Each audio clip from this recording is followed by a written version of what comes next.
hotel where I was, I could get the bellhop a couple of dollars and he would get me a pint of whiskey. So that way I didn't even have to go out. I didn't mean that, y'all. Here I was in seventh heaven with all the booze I could have. And I had these terrible things happen to me. When I had DTs, I was laying there in the bed. I never went out. I always stayed right in the room. I was drinking for oblivion. That's what I was drinking for. And nobody loved me. AA's got tired of me. You know, they knew I wasn't going to stay sober, so why bother? We'll just, you know, ignore. And they did. And I couldn't call on any of them. I couldn't call on my family because they had all disowned me. And I was a pretty sad cookie.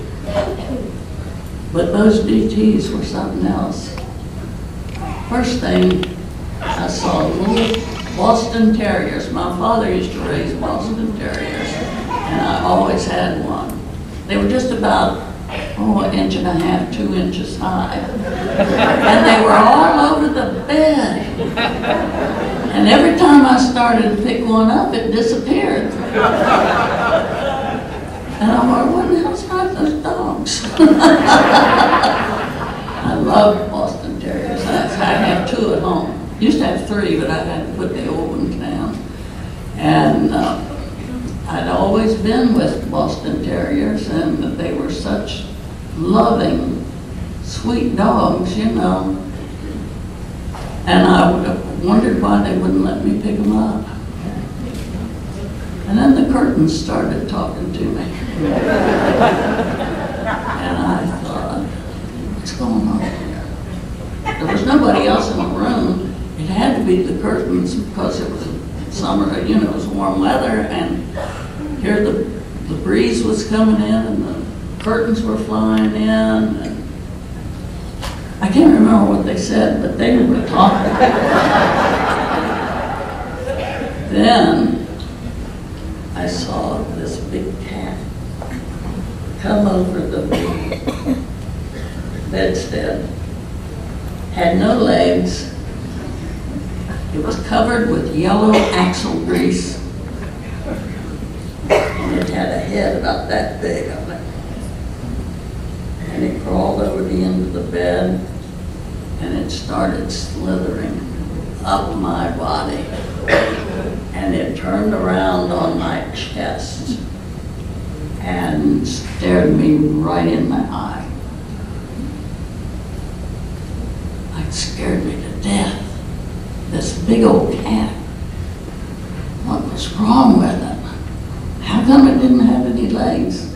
How come it was covered with all that axle grease? It was terrible. It had those yellow eyes and it just bored into me.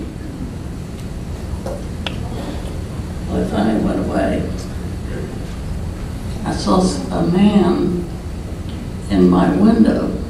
I was on the 3rd floor of this hotel. There's no way he could be in my window. And he had overalls and a plaid shirt, and he had on a brown hat that had the sweat stains on around the rim, you know. And he was talking about me.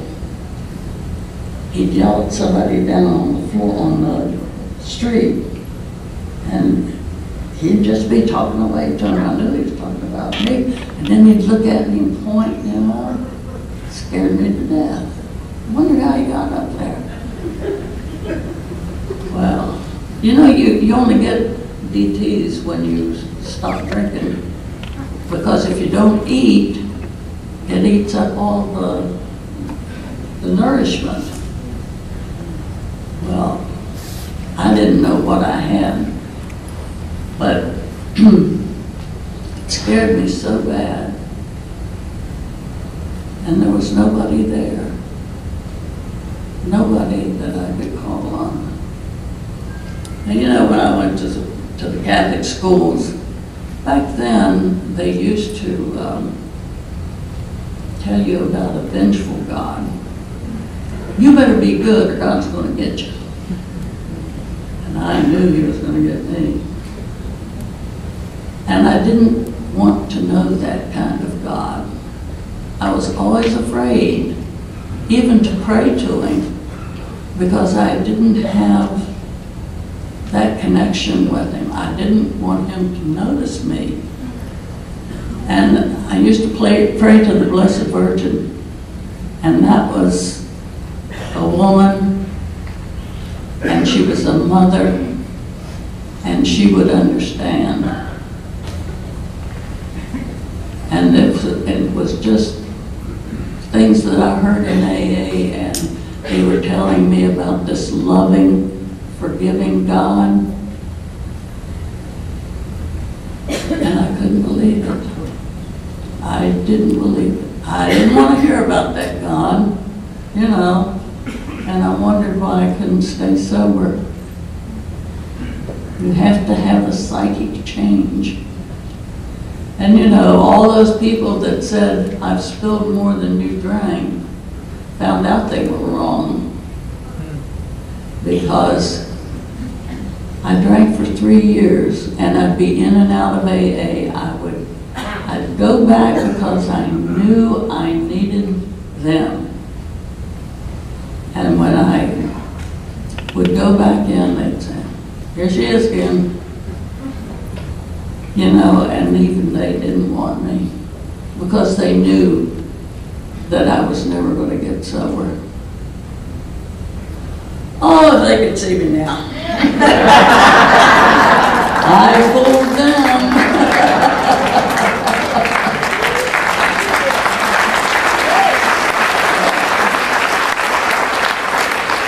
When I finally did call on this God, I was so desperate.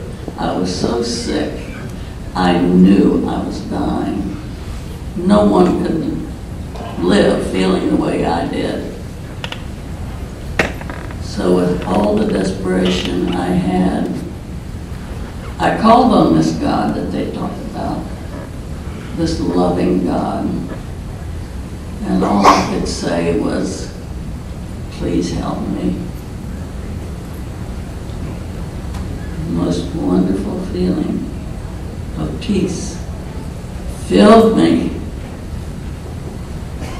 And I realized that there was a loving God. I knew, I felt his presence. And it just felt like I was wrapped in a warm blanket and I was being held in the arms of God. And I couldn't believe it. All this time that I've wasted when I could have called on him many times before, but I was just afraid I couldn't do it. I thought about that feeling and I was mystified. I couldn't believe it. And when he helped me that afternoon, this woman that I had known in AA, she had one of these, like my voice is not today, you know, it's so hoarse. She had a whiskey baritone voice. And it was very distinguishable. I knew who it was immediately, and I thought, oh my God, the DTs are back. I heard her out in the hall, you know, and she was talking to the bellhop and everything. And I said, that can't be her. Of all the hotels in that city, why did she pick that one? Why was she moving in right next door to me? Because I called down at the desk and I said, do you have Regina Rogers listed? And he said, yes, she's moving in right next door to you.